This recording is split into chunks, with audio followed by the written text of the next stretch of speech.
Slug 2. If you're an older gamer like me, you've probably heard of the Neo Geo game system.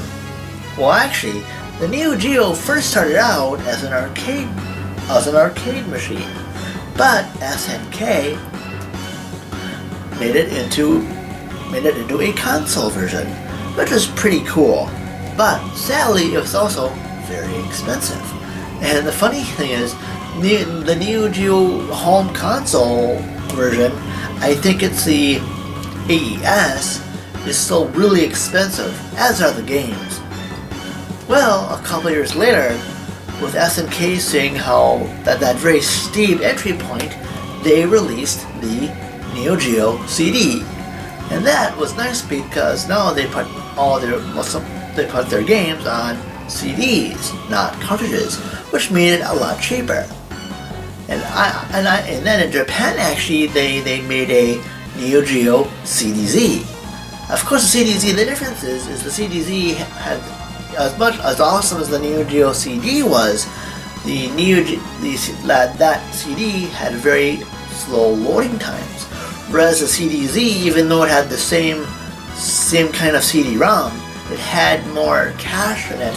It had more, cache to speed up the load times. But anyway, I bet you're saying, Marcus, why are you giving me all this history stuff? Well, anyway, for this episode, I'm doing a Neo Geo CD game known as Metal Slug 2. It was SNK's answer to the Contra series, among other games, but I'll say Contra. So anyway, that is what we're looking at. So let's roll the credits and get to reviewing Metal Slug 2 for the Neo Geo CD.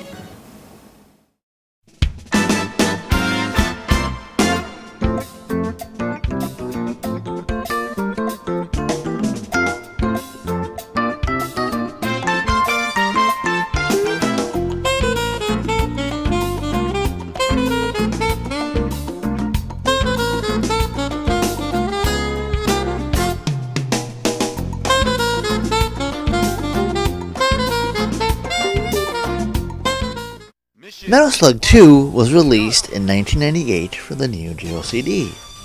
In it, apparently, the bad guy you defeated in the first game apparently is back. So you have to leap into action and defeat him once more. Basically, this is a run-and-gun shooter like Contra, for example, or Gunstar Heroes. Of course, also you have a lot of weapons you can grab too. And some of these weapons you can grab sometimes throughout the levels. You see prisoners of war who are captured. So by freeing them, they'll give you stuff that gives you points, or they'll give you weapons you can use. But be careful, because first of all, they have limited ammo, and also if you get hit, after you've collected that weapon, you'll lose it. So be careful. And also, there's also the different vehicles you can ride.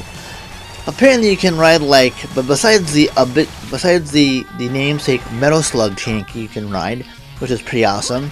You can also ride a plane, as well as apparently a camel.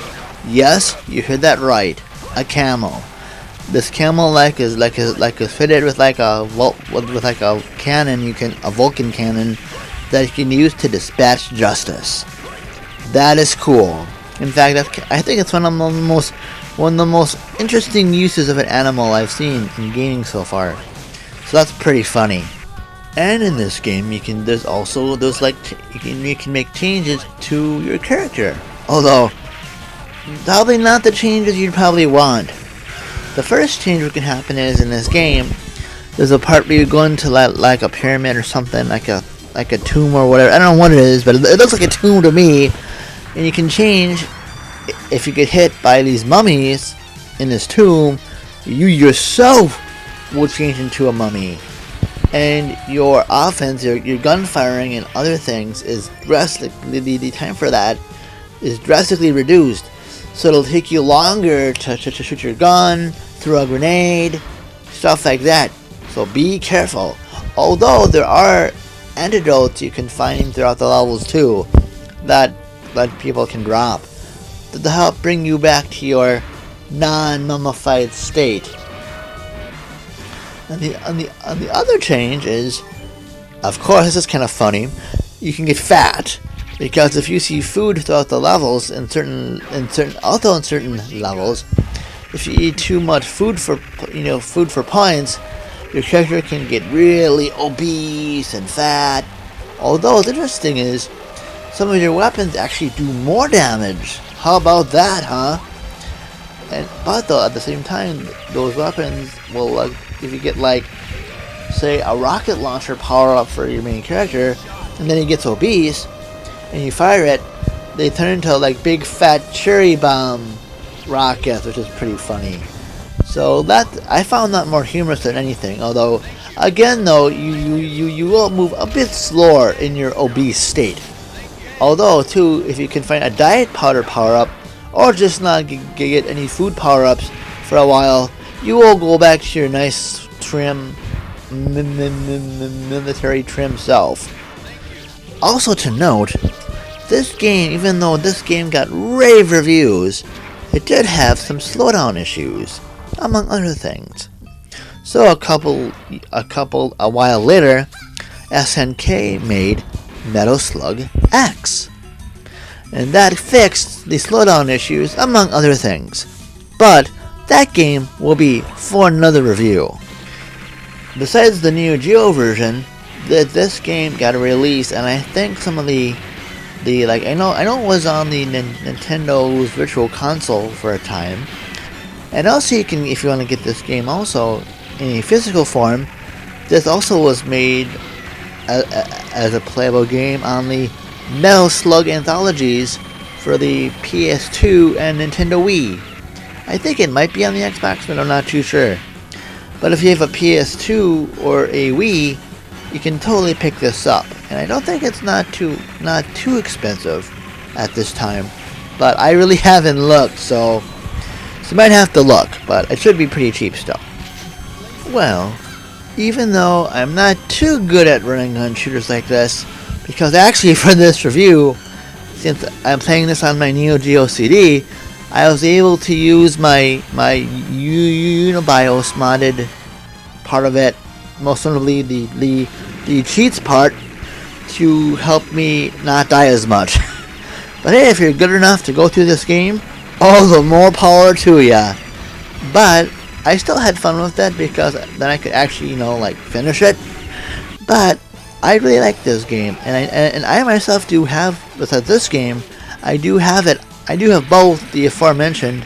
At least I do have the Neo Geo, the Metal Slug anthologies for both the Wii and PS2, and they're great. Although it's kind of cool, I was able to get this Neo Geo copy as well, which is awesome too. But yeah, but if you like running guns like Contra, or you just want a challenge, and if you don't get, and if this game is too expensive for the Neo Geo, feel free, again, pick it up for the Wii and PS2 on the Neo Geo, on the Metal Slug anthologies. So anyway, I give my recommendation scale of recommended. And as always, if you live in or around South St. Paul or Eagan, Minnesota, or in the Twin Cities, Minnesota metro area, please make sure to visit my good friends at Level Up Games. They have, again, 2 locations in South St. Paul and Eagan, and besides video games, they have tabletop board games, collectible card games like Magic and Pokemon, and also cool geeky collectible thingy whatsits. Anyway, here's one of their locations. Hello there. Hello there. And now we're Chef Doodle-Doodle-Doodle-Doodle. Here's their other location. There's no certain order. Have one there. Hello, hello. Hello, hello, hello. And if you're seeing this on YouTube, awesome. And if you like what you see and you haven't subscribed yet, please do so. And also, I have an Instagram and Twitter account as well as a Facebook fan and group page. And that stuff's down below as well. Hello, hello, hello. Well, anyway, thank you so much for watching, and stay tuned for another episode of Power Up.